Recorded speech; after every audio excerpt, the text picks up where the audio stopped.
Sejam bem-vindos aqui ao podcast do Fisiortopedia. E hoje, sem nenhuma vinheta tradicional, a gente passa a bola totalmente para o nosso querido amigo Hélio Nishioka. Elinho, tudo bem com você? Tudo bem, tudo ótimo. Bom dia, boa tarde, boa noite aí para todo mundo.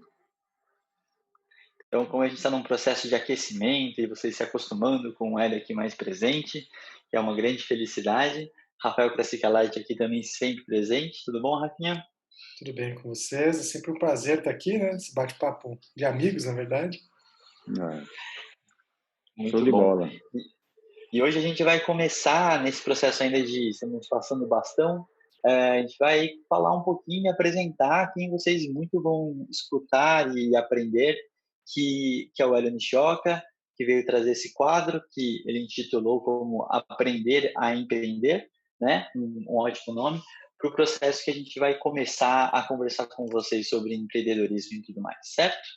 Então, como a gente falou no episódio 0, devido à grande repercussão e muita procura sobre esse processo de como fazer e como se inspirar e como se espelhar, né? A gente traz o Elinho aqui. E, Hélio, me fala um pouquinho do porquê que a gente pode confiar no que você vai falar sobre empreendedorismo. Bom, diz o profeta que a gente não vai viver o tempo necessário para cometer todos os erros, né? E o erro é o maior professor. Então, eu espero reunir os meus erros, os meus acertos também, claro, e reunir erros de outros colegas também, que às vezes são até mais velhos que eu, para que as pessoas que estão vindo aí atrás de nós, eles não cometam os mesmos erros e que aprendam com os nossos erros também. Mas com os nossos acertos também. A gente vai, né, pelo caminho do acerto, tentar dar brilho para esse acerto também, porque afinal de contas, empreender no Brasil é quase um milagre. Né? Não, isso com certeza. Eu acho que tem muita crença e mito em relação a isso, né? Principalmente, muita gente me considera uma pessoa empreendedora. Eu, de certa forma, tenho algumas coisas específicas, mas, por exemplo, não tenho nada de conhecimento de empresa, de financeiro e afins, né? Mas, começando do começo, Hélio, o que é empreender, né? Então, assim, fala para mim um pouquinho desse processo e como que você chegou nesse entendimento do que é empreendedorismo hoje. Empreender, Foucault, eu não acho que para empreender você precisa, como fator primário, você tenha que saber finanças a fundo, você tem que saber impostos a fundo. Eu acho que empreender, ela depende muito mais de uma atitude, de uma postura diante da vida, do que realmente conhecimento técnico só. É lógico que quando você vai empreender, você vai ter que aprender algumas coisas. Então, você vai ter que se desenvolver em certas áreas que talvez não sejam nem as áreas de concentração da sua vida de graduação, de estudo formal, mas você vai ter que se aventurar para aprender um pouco, né? São coisas que vão colaborar também para o seu dia a dia clínico, como relacionamento com o paciente. Você vai ter que se desenvolver com comunicação, por exemplo. Você vai ter que se desenvolver em técnicas de negociação, que você vai fazer com o seu paciente, às vezes, mas também você vai fazer com um colega que trabalha contigo, ou com um sócio, ou com as pessoas com quem você convive. Então, eu acho que as coisas, elas meio que se entremeiam, assim, como, né, vou voltar de novo para a muqueca. É uma grande muqueca, né? É uma grande muqueca, e tudo junto dá um grande sabor, né? Então, eu acho que empreender é a arte de estar insatisfeito e de buscar uma solução para aquela sua insatisfação. É a arte de não se manter no mesmo lugar, de querer também colocar sua marca nas coisas, ou colocar seu jeito de ver o mundo através do seu trabalho. Eu acho que é isso. E não acho que uma pessoa, para empreender, precise ter uma grande empresa ou uma pequena empresa. Eu acho que para você empreender, você tem que acordar de manhã cedo, se arrumar e sair de casa para você fazer alguma coisa bem feita. Isso é empreender, fazer as coisas com capricho e com valor, né? Eu acho que é isso. Muito bom. E aproveitando, né, eu gostaria muito de entender um pouco de quem é Hélio Nishioka, né, nesse aspecto, além da fisioterapia, porque percepções como essa, eu acho que tem uma grande ponto de maturidade, né? Acho que é um processo que a gente vai entendendo alguns processos internos e gostei muito dessa fala tua, dessa questão do desconforto que faz a gente se mexer, e isso a gente também já se chama de empreendedorismo, né? Então, Me fala onde que começou os desconfortos do Hélio Nishioca para conseguir chegar em pontos interessantes como esse. Ah, bom, acho que vou tentar tirar um pouco da minha história alguns pontos onde a gente pode tirar lições, né? Por exemplo, né? Eu sou o filho do seu Nelson e da dona Marli. Eu estou com 47 anos, nasci em 1972. Os meus pais sempre foram. Eu sou de uma família de comerciantes, ou seja, tocar um negócio está na veia da família. Assim, então, eu cresci menino engatinhando no armazém do meu avô. E eu cresci tendo uma vitrine de doces na minha frente, com uma prateleira de brinquedos. Então, era assim, um armazém de um bairro de periferia de Suzano, onde não existia um supermercado, uma quitanda supermercado. Pede pessoal, não fazer barulho. Não existia uma quitanda do supermercado, não existia as coisas separadas. Naquele armazém, você tem todas as necessidades de uma casa. Então, você tem brinquedos, você tem doces, você tem comida, você tem fumo, você tem cigarro, você tem todas as coisas, até coisas de farmácia, assim, né? Então, eu cresci nesse ambiente, os meus pais se casaram, foram morar com os meus avós, e sempre foram para mim um exemplo de trabalho duro. Meu pai, principalmente, um cara que sempre teve muito rigor, uma maneira de ver a vida através dos olhos do trabalho e do esforço. A minha mãe, que está comigo até hoje, meu pai já falecido há 10 anos, a minha mãe que está comigo até hoje, uma mulher absolutamente sem malícia, uma mulher sempre sorridente, doce e disponível. Então, depois que os meus pais saíram da casa dos meus avós, eu vi um cenário assim onde meu pai era a mão pesada do negócio, a mão dura, que cuidava dos negócios, das finanças e das coisas, cuidava dos compradores, dos vendedores. E a minha mãe, muitas vezes, ela era uma mulher magnética, uma mulher de 1,43 m de altura, totalmente magnética, onde eu percebia muitas vezes que ela, no balcão de uma rotisserie de periferia de Santo André, as pessoas, elas vinham para comprar uma dúzia de ovos, elas vinham para comprar uma comida, que minha mãe sempre cozinhou muito bem, mas elas também vinham por causa dela, por causa da conversa que eles tinham com ela. Então, eu cansei de ver as pessoas com um pouco de ovos, um pouco de comida, um quilinho de arroz, e elas debruçadas no balcão, de frente para minha mãe, e as pessoas contando os problemas de casa. Meu marido bebe, meu filho está bebendo também, meu filho vai mal na escola. E eu via várias vezes a minha mãe fazendo terapia com essas pessoas, aconselhando essas pessoas, dando espaço para essa pessoa trazer o problema, falar, ou seja, pessoas de periferia que não têm acesso à terapia, não têm acesso à assistência médica, não têm acesso a nada. Aquele era um lugar onde as pessoas iam para falar, e isso eu observei por muitos anos, né? Então, eu considero que herdei do meu pai essa dureza, entre aspas, que eu também tentei remodelar à custa de muita terapia dentro de mim, mas da minha mãe eu herdei essa coisa disponível, entendeu? Essa coisa de estar pronto, essa coisa de ter sempre um colo, de ter uma palavra sempre para as pessoas falarem. Desapareceu aqui o negócio? Não? Você está aqui? Não, tá normal. Desapareceu minha tela aqui, Foucault. Espera aí, só um segundo. Você tá aparecendo Aí, normal pra voltou. gente. Desapareceu aqui, não sei porquê. Então, eu acho que eu fiz essa mistura e junto com a questão da minha avó também, que era uma pessoa que era uma referência nas coisas que ela fazia, uma pessoa que falava em público, uma pessoa que dava palestras na Seixonoye. Então ela era uma palestrante, assim, uma mulher que sempre me admirei, e desde pequena ela me falava, olha, eu era o neto predileto dela, e ela me colocava no colo e falava assim, olha, você vai usar uma roupa branca, você vai cuidar das pessoas, as pessoas vão te chamar de Dr. Hélio. Eu escutava aquilo, era uma criança, era um menino, mas a força daquela mulher foi entrando dentro de mim com o passar do tempo, né? E chegou na hora de prestar um vestibular, nunca me passou pela cabeça prestar direito, engenharia, profissões muito comuns para um rapaz, né? E eu só pensava em odonto, psicologia, medicina, aí pintou fisioterapia, assim. Eu, sinceramente, a internet estava começando nessa época. Eu lembro que eu fui até a faculdade, peguei um computador lá da biblioteca de fisioterapia. O que é fisioterapia? E aí li as primeiras coisas sobre fisioterapia e tal. Naquela época a gente fazia vestibular de manhã e de tarde a gente fazia um teste de aptidão física, onde você tinha que provar que você tinha aptidão física para ajudar uma pessoa a se transferir de leito, para ajudar uma pessoa na cadeira de rodas. Você tinha que fazer teste de força, cara. Então, outro século isso, né? E foi aonde eu me encontrei como na minha vida. Eu acabei começando o curso meio assim, falei, será que é isso? Eu falei, passei no vestibular e comecei o curso. Muita dificuldade financeira, né? Porque não tinha muitos recursos, família muito humilde, e minha avó até me ajudou, porque eu passei no vestibular, passei no teste de aptidão física, fui fazer a minha matrícula. Na hora que eu cheguei lá, me apresentaram na fila da matrícula uma tabela de preços, assim. Eu olhei, saí da fila, voltei para casa, meio que chorando, assim.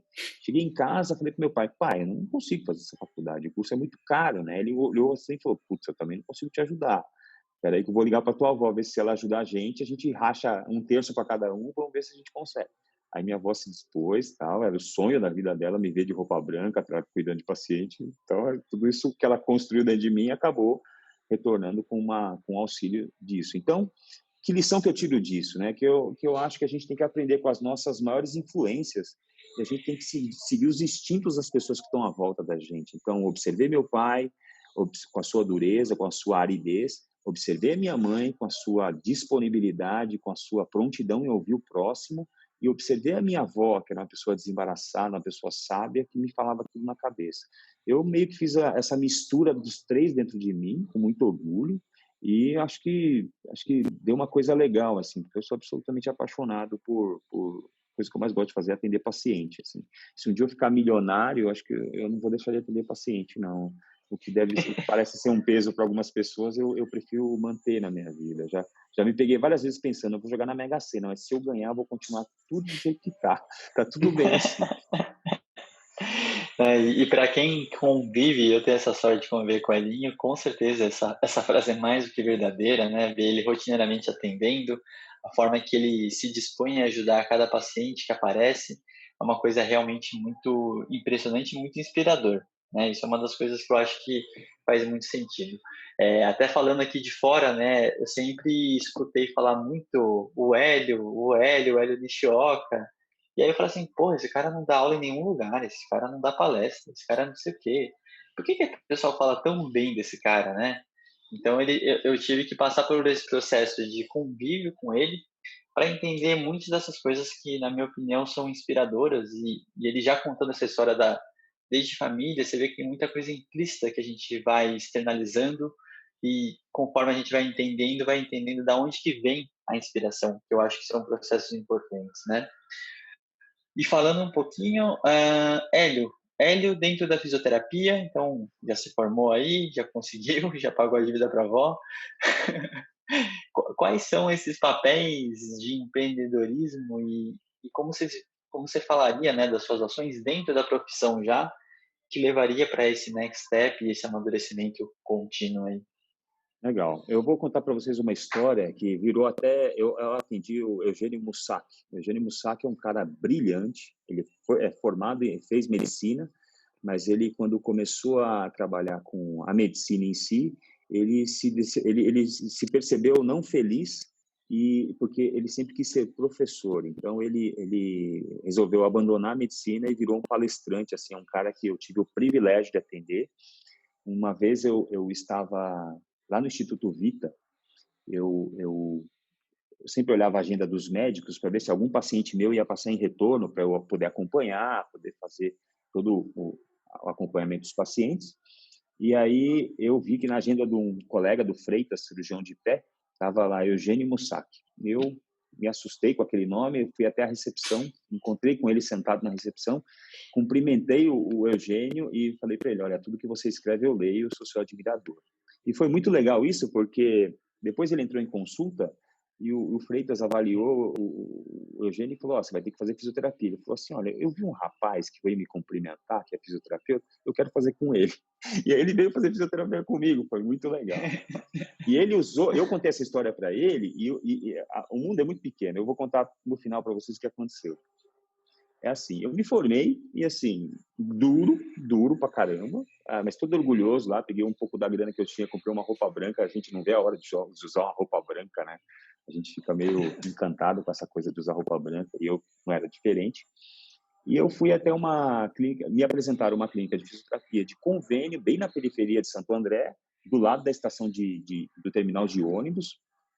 E aí eu comecei como estagiário. Eu ganhava R$ 100 por mês para ficar lá como estagiário, ligando e desligando aparelhos, né? E aí eu fiquei lá 6 meses, né, no último ano da faculdade, fiquei lá 6 meses, chegou em dezembro, tá virando o ano, no fim do ano eu me formo, eu vou precisar arrumar um trabalho para mim. O dono da clínica era um judeu, que eu me dava muito bem com ele, e eu tive um estalo, assim, tive um insight e chamei ele para conversar. Eu falei, olha, você abre a sua clínica das 8 da manhã às 18. Eu vou te fazer uma proposta. Eu estou me formando, em janeiro eu já posso atender pacientes. Eu quero vir aqui na sua clínica e abrir a sua clínica das 18 às 22 e aumentar o horário de atendimento aqui, porque muitas pessoas trabalham durante o dia, as pessoas dos convênios precisam fazer fisioterapia à noite e não tem onde fazer. Então, você me dá tanto de dinheiro, eu venho aqui, atendo, e eu vou lá na faculdade que eu fiz e arrumo um estagiário para esse cara me ajudar. Ele falou, pô, que puta ideia legal. Tá bom, por quanto? Tanto, negociei, judeu bom de negociação, né? Um cara meio duro de negociação para dinheiro. E aí, beleza. Aí comecei. E aí, então, aí comecei a atender os pacientes, e era muito engraçado, assim, porque eu logo de cara já me vi num num cargo de liderança, no meu horário eu não tinha o meu chefe, que ele ia embora às 18, e eu tinha um subalterno, eu tinha um cara para cuidar, um estagiário. E ontem, inclusive, eu recebi a visita desse cara na minha clínica, ele foi me visitar e a gente passou a tarde juntos. Ele falou, ó, foi o primeiro estagiário da minha vida, Marcelo Reinhardt. Super legal. Então, a lição que eu tiro disso é que você, muitas vezes, vai ter que criar seu próprio emprego, você vai ter que criar sua vaga de emprego. A sua vaga de emprego ela não existe. E o mais legal de tudo isso é que essa vaga de emprego está aberta até hoje e tem alguém lá tocando, alguns colegas que eu conhecia até ficaram no meu lugar quando eu saí. E o mais legal que eu tirei dessa lição também foi que eu fui demitido desse cargo, teoricamente, por competência, porque o que aconteceu? Os caras começavam, por algum problema no trabalho, eles vinham de noite. Aí as pessoas vinham de noite, passavam comigo, eu tentava fazer o melhor atendimento possível. Eu não queria saber se o convênio pagava R$10, R$15, R$12, R$5. Eu fazia o melhor atendimento. E aí, o que aconteceu? As pessoas vinham uma vez de noite e voltavam para o horário normal. Só que elas não queriam mais vir de dia, elas queriam vir de noite, porque de dia tinha um padrão de atendimento e de noite tinha outro padrão. Aí, de noite, começou a bombar, eu não tinha mais horário, começou a encher, porque as pessoas vinham uma vez, ou se encontravam com alguém que fazia a noite, falava, não, vem de noite. Tem um japonês maluco aí que, eu faço sessão de 2 horas, eu faço sessão de 1h30, eu vim aqui de dia, eu fazia sessão de 20, 30 minutos, eu estou fazendo um monte de exercício, estou melhorando, tal, sempre baseado na cinesioterapia. Ou seja, e aí tinha uma história engraçada também, que eu espero que ele não assista esse podcast, mas o dono da clínica falava assim, ó, o paciente chega, você faz a avaliação, você coloca numa fichinha o que é para fazer com o paciente e os estagiários vão fazer isso. E eu escrevi, e o que tinha de equipamento? Turbilhão, parafina, forno de beer, infravermelho, eletro e laser. O laser é tipo a ressonância magnética da clínica, um negócio meio assim, colocado num pedestal, entendeu? E o dono falou para mim assim, ó, fisioterapia normal, você pode fazer série de Williams para dor lombar, agachamento para dor no joelho, os equipamentos. Mas laser não. Se for fazer laser, você vai cobrar R$5 por fora do convênio, porque o laser é um equipamento mais caro, tá? Eu falei, sim, senhor, tal. Chamei meus estagiários e falei assim, ó, toda ficha que tiver um asterisco, faz o laser na região da queixa do paciente. Ninguém vai cobrar nada, nós vamos fazer o melhor para o paciente, não quero saber. O paciente está pagando o convênio dele para receber atendimento, ele vai receber o melhor atendimento. Então, assim, a gente pouco usava a parafina, pouco usava o turbilhão, pouco usava o forno de mira, usava muito a sala de cinésio, e aí as coisas foram desenrolando. Quando tudo começou a se desenrolar, com um movimento maior à noite do que de dia, com o uso do laser sem render nenhum dinheiro à noite, eu fui demitido. Fui demitido do negócio. E aí me mandaram embora. Mas eu fiquei feliz quando eu fui mandado embora por esse motivo. Sim, com certeza. Esse acaba sendo um bom motivo, né? E eu acho que isso é muito engraçado, né? Porque em qualquer ambiente que você tem várias pessoas na mesma função, entre aspas, né? Incomoda o ser diferente, né?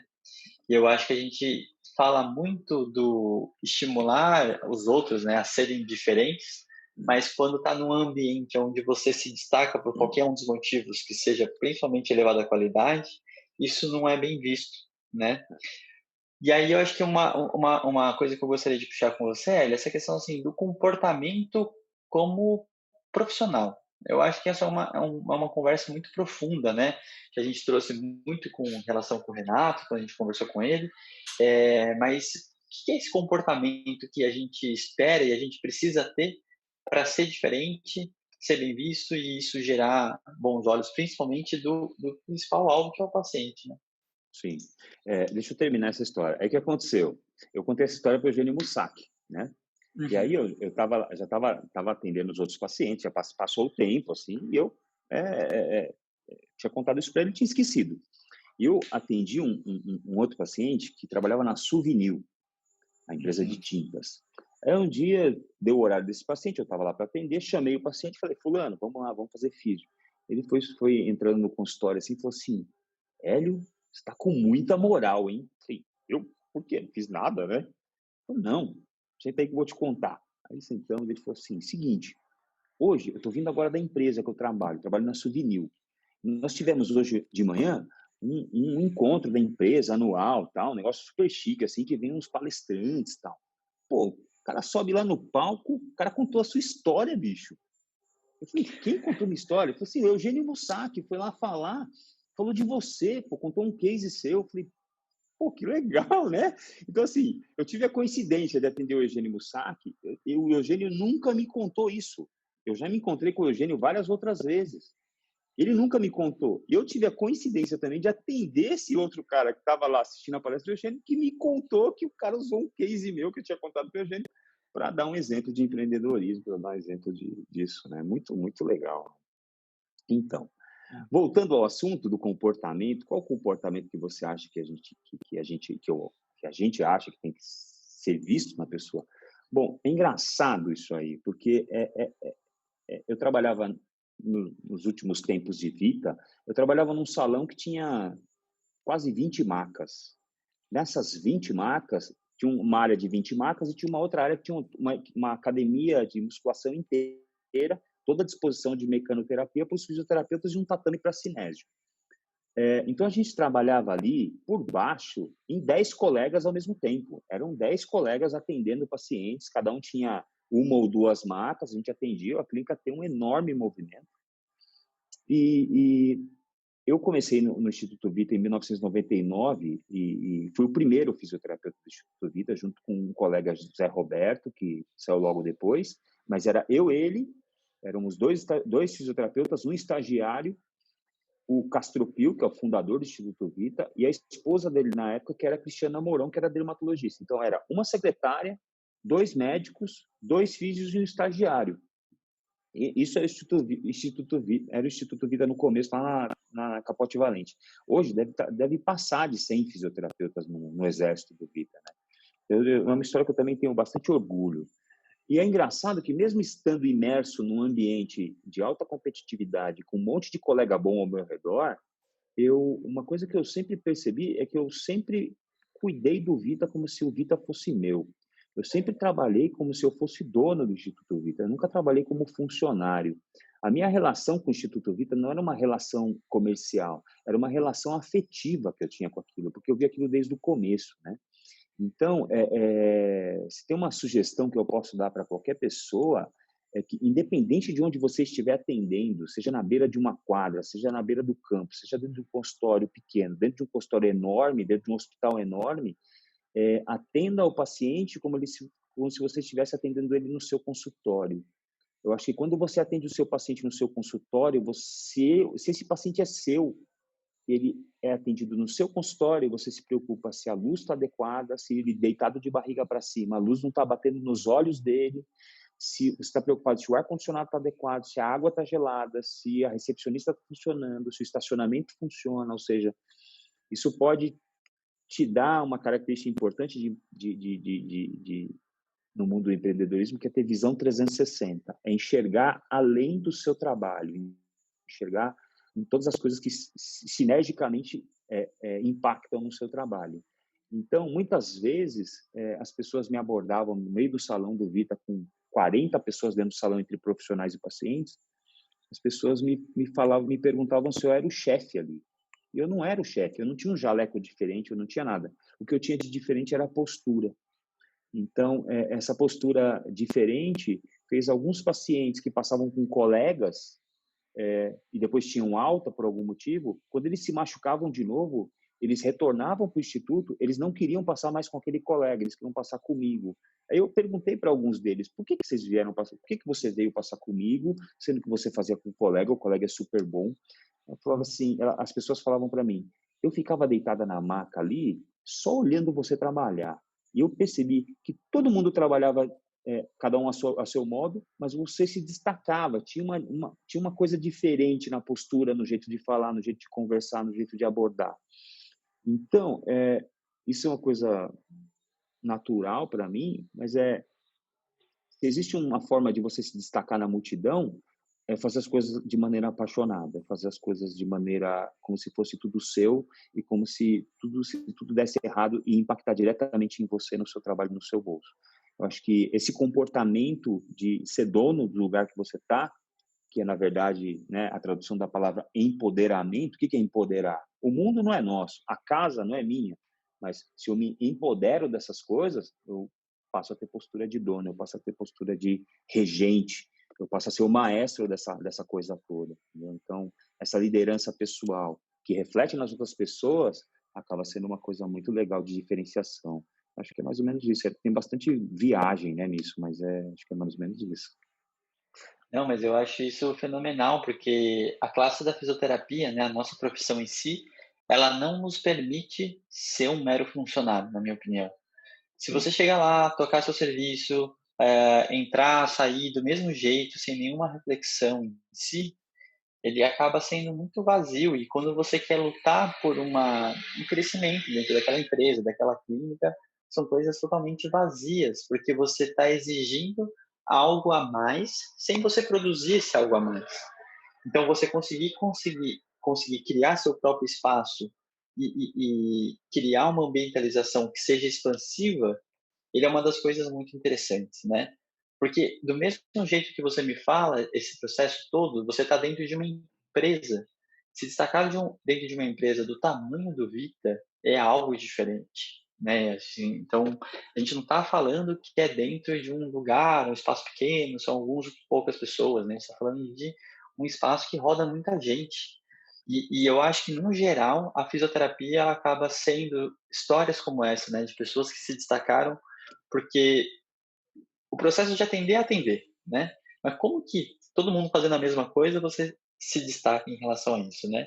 Até aproveito e pergunto para o Rafa que como já contratou e trabalhou com muita gente, né, em relação à empresa dele, que outras características você olharia em pessoas que eu acho que você acha que se destaca, que você busca para estar do teu lado? Eu acho que isso é uma das coisas mais importantes, né? A gente comentou até um pouco disso no podcast que a gente gravou, né, com o Renato e com o Hélio, de empreendedorismo na fisioterapia.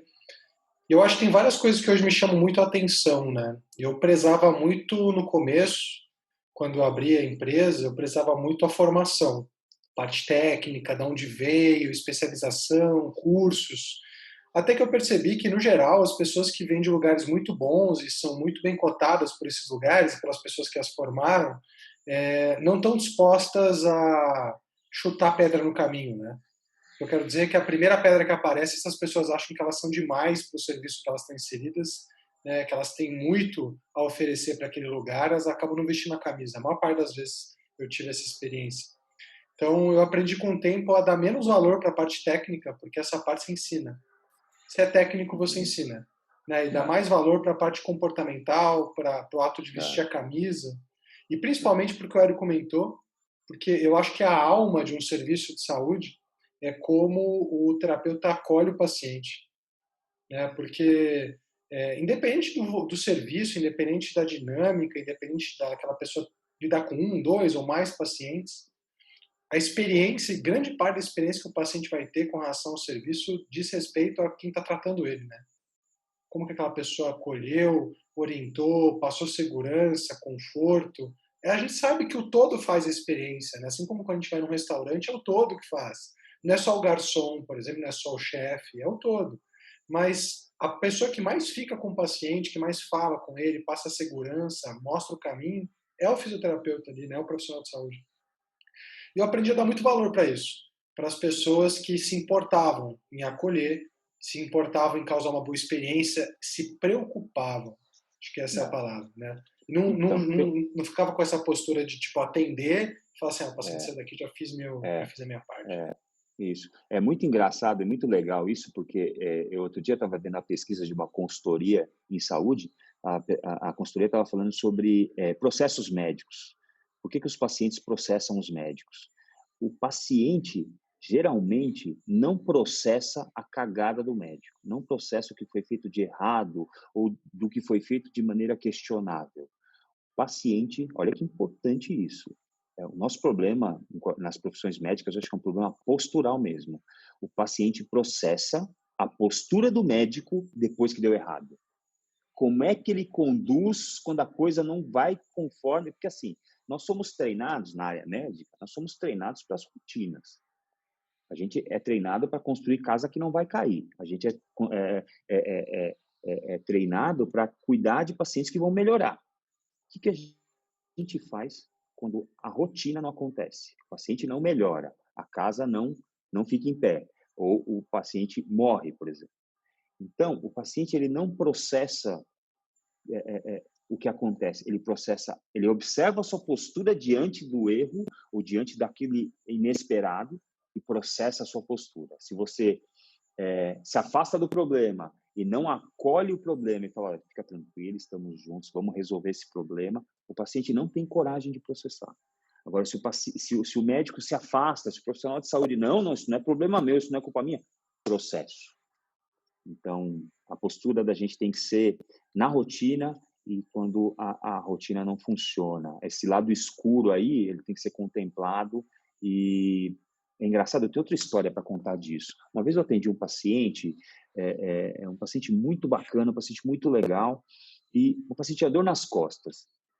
E eu atendi esse paciente, certeza que eu ia dar jeito nessa lombalgia que ele tinha. Tratei, mas fiz de tudo, pensei, esse cara sempre chegava, pô, não tô melhor. E um cara muito bacana, aquele paciente que você fala, pô, por que ele não melhora? E você se Queria ajudar desdobrando, ele, conversando. né? Você quer ver um sorriso no rosto do cara e falar, se eu consertar esse cara, puta, eu vou ficar muito feliz. E esse cara não melhorou. E aí, de repente, ele desapareceu. E eu pensando comigo lá, fazendo follow-up dos meus pacientes, falei, puta, esse cara, cadê esse cara? Ele sumiu. Outra coisa importante, fazer follow-up de atendimento. Pô, esse cara sumiu, cara, por que eu não dei jeito nele? Pô, falhei, pô, onde eu errei? Fiquei naquela coisa deprimida de ficar, meu Deus, o que eu fiz de errado, o que eu deixei de fazer? E aí, um belo dia, esse cara me mandou uma mensagem no WhatsApp, depois de um ano que ele já tinha sumido da Físio. Ele me manda, na verdade, um áudio de WhatsApp. Ele fala assim, oi, Hélio, tudo bem? É o fulano de tal que tratou a lombar com você. Olha, minha lombar melhorou, viu? Depois que passou um tempo, eu melhorei. Mas olha, agora meu cotovelo, caí da bike, bati o cotovelo, queria que você visse. Então, eu não consigo ir mais ninguém, cara, porque eu confio totalmente no seu trabalho. Eu falei, cara, como assim confia totalmente no meu trabalho? Ele me trouxe um problema e eu não resolvi. O meu trabalho é resolver o problema dele. Então, o que eu percebi com isso também? Não importa o resultado do seu tratamento. Na maior parte das vezes, e dependendo da sua conduta e da sua postura como profissional, não importa. O que o paciente vai valorizar? Vai valorizar sua postura de luta, sua postura de inquietação, sua postura de mostrar para ele que você está mudando condutas e ele não responde, é isso que o paciente valoriza. Ele perceber que você está no mesmo barco que ele, que apesar da tempestade, que apesar de tudo que acontece, não funcionou. Puta, mas esse cara se desdobrou para me ajudar. Então, é nesse momento, com essa postura e com esse esse é o bom resultado do tratamento, né? Esse é o bom resultado da aliança terapêutica, ou seja, você construiu alguma coisa ali que ninguém arranca. Pode aparecer um fisioterapeuta melhor que você, ou um cara que tem uma solução que ele vai tirar da cartola e vai tirar essa dor lombar, mas pelo viés subjetivo, o paciente vai te procurar. Isso que é uma coisa... As histórias vão aparecendo, né? Tem muita história aqui. Não, mas isso é muito legal. E agora eu queria muito uma visão tua, Hélio, como que é, já meio que dando, não seria um spoiler, mas já passando por diversos aspectos, né? A questão de Hélio como líder, como coordenador de uma clínica, de proprietário de uma clínica, eu queria muito entender um pouco dessa visão, como que você enxerga quem está do teu lado, quem está junto, quem precisa estar junto e qual forma que é estar junto, né? Porque o estar junto ele não tem nada a ver com bajular, com você fazer tudo para a pessoa, ele tem a ver com milhões de outros aspectos, né? E queria escutar um pouco disso de você, que eu acho que é importante que muita gente que vai escutar a gente também tem esse papel de liderança, né? Não só como fisioterapeuta, mas como gerenciar pessoas e afins. Bom, eu nunca aprendi isso, nunca fiz curso, nunca nada, né? E nos 15 anos de Instituto Vita, eu praticamente por uns 12 anos, nos últimos 3 anos, só que eu não fiquei na liderança, mas os 12 primeiros anos de Instituto Vita, eu fui praticamente a liderança, eu participei de todas as ampliações, de todos os crescimentos, de aberturas de novas unidades, e assim, eu aprendi, talvez da maneira mais dura, eu aprendi a liderar na unha. Eu aprendi a liderar na unha e aprendi a enfrentar meus medos e inseguranças. Aprendi fazendo as coisas, dando certo e dando errado, e aprendi muito com os meus pares também. Mas as lições que eu tiro disso é assim, por exemplo, qual é a minha postura diante de fisioterapeutas mais jovens? Eu sou um cara que me encanto com talento e me encanto com esforço também. Esforço e talento são coisas que me deixam bem deslumbrado, assim, me deixam muito feliz. Eu acho que como fisioterapeuta mais rodado, eu tenho um papel de mudar o trabalho do fisioterapeuta, de mudar a remuneração, de mudar a forma como a gente trabalha. E eu tenho uma explicação interessante do porquê eu tenho assistentes de fisioterapeutas formados, pós-graduados, super capazes, que são meus assistentes. Um dos motivos pelos quais eu tenho assistente é que, por exemplo, tem algumas coisas que eu não quero mais fazer na físio, tem algumas coisas que eu não quero mais, eu não quero fazer analgesia no paciente, eu não quero. Então, se eu acho que isso é importante naquele momento, eu peço para um colega fazer. E esses assistentes ficam comigo, eles são parte do meu time e do meu relacionamento. Mas o motivo principal pelo qual eu tenho assistente eu me assusto muito com profissionais de palco, com profissionais que falam uma coisa num palco de congresso, que falam uma coisa no palco da semana de fisioterapia de uma universidade, e depois eu vejo o cara atendendo, eu vejo uma coisa totalmente descolada daquilo que eu ouvi no palco, daquilo que eu ouvi na palestra do cara. O cara fala de uma coisa absolutamente apaixonada, de uma coisa absolutamente disponível, e o cara é um escroto, o cara não conversa com o paciente, atende 200 ao mesmo tempo, ou seja, não existe legitimidade naquela liderança, não existe coerência e não existe nada ali. É uma coisa vazia. É um tambor que faz barulho, mas que você vira e chacoalha, não cai nada. Um dos motivos pelos quais eu coloco assistentes do meu lado para me policiar. As coisas que eu ensino para os meus assistentes, eu quero ser um exemplo daquilo que eu ensinei na hora de executar. Então, eu tenho o prazer de fazer a avaliação num paciente, colocar o paciente na sala, pedir autorização para o paciente e colocar o assistente do meu lado. Eu quero que o assistente veja o jeito que eu acredito que se faz uma avaliação em fisioterapia. Eu já vi assistente chorar de ver uma avaliação. Chorar de ficar emocionado, falar assim, cara, que negócio lindo. Cara, que coisa maravilhosa. Cara, eu nunca vi isso na minha vida. Não porque eu seja bom, mas assim, é mostrar um pouco da magia do negócio, da coisa de você misturar técnica comunicação, olhar no olho, acolher, abraçar. Alguns você tem que ser mais árido, mais áspero, nos outros você tem que ser mais acolhedor, mas então assim, eu gosto de falar as coisas e na hora de fazer, eu tenho que transparecer, eu tenho que transpirar legitimidade. Isso é uma coisa que eu carrego para mim. Então, as coisas que eu falo, eu faço. Eu não fico com um discurso vazio. O discurso vazio, para mim, é uma coisa que me agride, assim. Eu vi muito isso, muito, muito, muito. Então, muitas vezes, outro dia eu tive aula com um colega de uma coisa de eletroanalgesia, e o colega me ensinou, olha, você tem que colocar o eletrodo assim, e para você ter uma ótima eletroestimulação do quadríceps, você tem que medir, existe uma conta que você faz de um eletrodo para outro, quanto você deixa de distância, e, e aí você vai ter uma melhor profundidade da corrente, você tem uma eficiência melhor na ativação das fibras, falou um monte de coisa. E aí, depois de um mês, eu vi o cara colocando o paciente na mesa extensora com eletroestimulação na coxa. E tá tudo diferente. E eu, naquele momento, eu contestei. Eu falei assim, porra, como é que você me ensina um negócio? Você ensina para mim, só que na hora que eu vejo você fazendo, não tem sentido. É uma besteira, é uma porcaria o que você está fazendo. Então, assim, eu ouso dizer que eu coloco assistente do meu lado para me vigiar e para eu saber que as coisas que eu estou fazendo servem de exemplo para alguém e que eu não posso pisar na bola. Então, eu acho que é uma ferramenta que eu uso também para levar minha barra um pouco para cima. E o que tem acontecido é que, ultimamente, eu tenho tido cada vez melhores assistentes.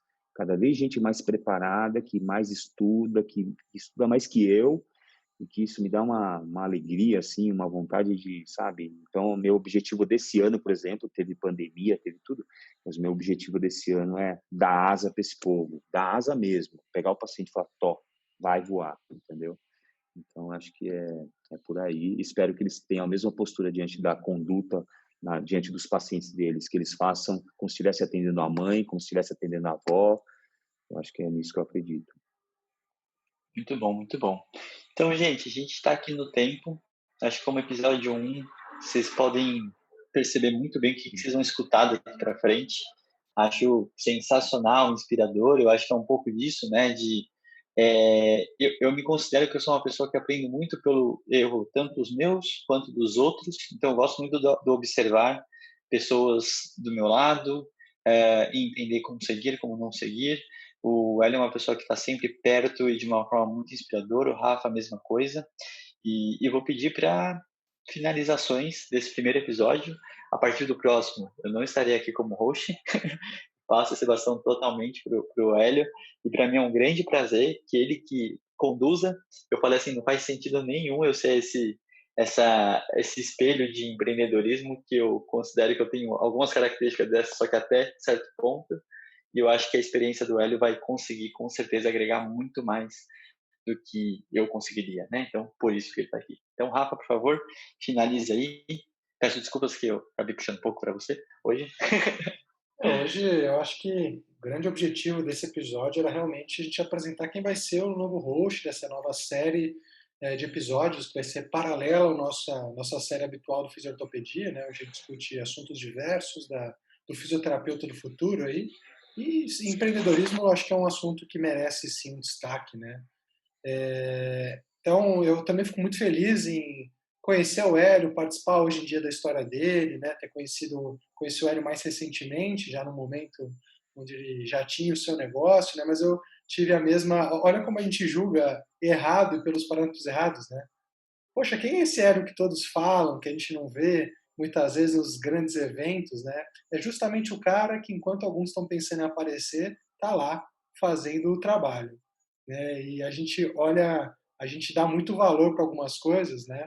E eu acho muito lindo o Hélio construir tudo que ele construiu. A gente hoje convive como amigo pessoal em vários projetos com o Hélio e ver que o Hélio está fazendo a primeira especialização dele agora, né? É um cara que é um dos melhores fisioterapeutas que eu conheço, está fazendo a primeira especialização agora porque é um objetivo dele, né?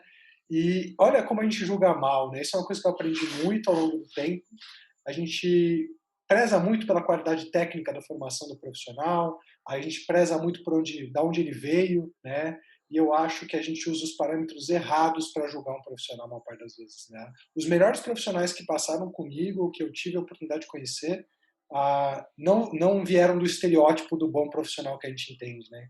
Aquele cara que tem boas formações, títulos. Uma parte das vezes eu tive as melhores experiências que eu tive, as pessoas que mais violaram minhas expectativas foram justamente as pessoas, né, que mais se comportavam, mais tinham skin in the game, de se preocupar de fazer, ao invés de falar que faziam, né? Iam lá, mostravam, estavam preocupados com o paciente, estavam preocupados com melhorar o paciente, com melhorar o serviço, melhorar o ambiente, o entorno, todos aqueles estavam junto com ele, né? E com certeza, se tem alguém que faz isso, esse alguém é o Hélio, e eu acho que todo mundo vai estar em ótimas mãos aí ao longo dessa série de podcasts que eu acho que é um buraco na nossa área, né? A gente tem uma formação técnica muito grande, por natureza eu acho que somos empreendedores, independente de ser autônomo ou não, o indivíduo autônomo é um empreendedor individual, né?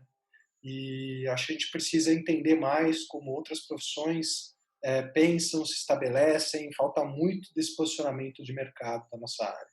A gente é muito capacho de outros profissionais, quando eu acho que o futuro está mostrando, o mercado está mostrando que o fisioterapeuta talvez seja a grande estrela desse palco, que vai ser o futuro do manejo de pacientes com queixas crônicas não transmissíveis, né? Nós talvez sejamos a profissão que está no palco, a diva, no bom sentido, né? A pessoa que tá lá fazendo a grande estreia desse espetáculo e a gente se coloca e coloca esse espetáculo na mão de outros profissionais, né? Só porque a gente não sabe lidar com isso. Então, enfim, eu acho que esse é um quadro especial que merece ser conduzido por alguém como o Hélio, que é um grande amigo nosso, uma pessoa que a gente admira muito, né? E tem uma história muito legal. Então, o mais importante para mim é Foucault e Rafa e o Lucas também, que é o nosso o D'Artagnan, aí, os três mosqueteiros do D'Artagnan, que o D'Artagnan não gosta de aparecer muito, né? Ele fica mais nos bastidores lá, mas sem ele tudo seria impossível, né? Ele domina outra área de conhecimento que a gente não domina, apesar de ser fisioterapeuta também, muito bom fisioterapeuta.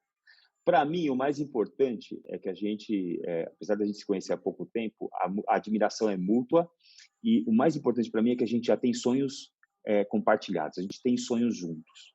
Os nossos sonhos vão ser realizados e hoje a gente está começando a realizar um deles, que é ter um podcast nós juntos para falar de um assunto relacionado à fisioterapia, mas que não é fisioterapia. Eu acho que isso é o mais importante para mim.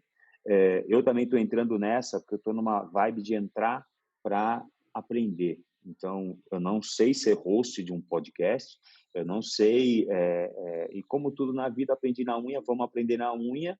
Eu quero trazer um monte de gente interessante aqui, gente que eu tenho vontade de trazer para conversar individualmente. Eu vou conseguir compartilhar minha conversa que eu tenho com essas pessoas para todo mundo. Acho que vai ser bem rico, vai ser bem legal.